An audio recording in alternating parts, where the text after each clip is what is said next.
I wrote the script for And Life because I had a really hard time dealing with the loss of my grandfather and even a harder time with the loss of my youngest cousin, Jack. And it was something that I don't think that I even knew that I needed to do, but just going through the process of writing it, it helped me to deal with and to understand grief. I saw in Maple, my daughter, life. That's the first time that I had ever obviously brought life into the world. And with bringing life into the world, I think I finally understood death. And it was something that I really needed to dig into. And it honestly, it helped me a lot with the grief that I have experienced, and that's why I wrote it. And now that I've written it, and it's actually something that's starting to become a reality into the world and affect more people than me, it's wonderful because I've had conversations with people on airplanes and at parties and just out in the world that I've bumped into, and we've had real conversations about grief and loss, and we've been able to connect about it. And we've had these conversations with smiles on our faces.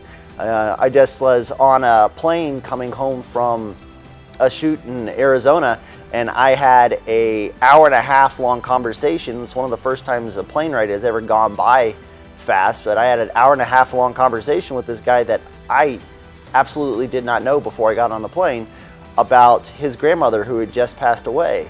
And he didn't have to start with telling me that he just lost somebody.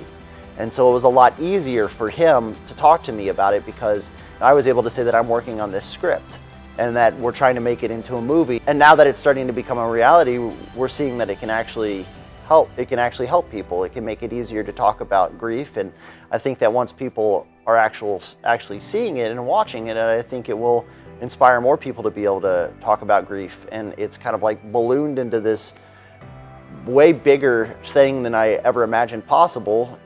And it's only just begun. It's not even really real yet. It's just like this little spark that's just started. And I've come over my complete and utter fear and just terror at the idea of even thinking about death, especially my own death. Once we make this movie, then it will hopefully continue to grow and help people.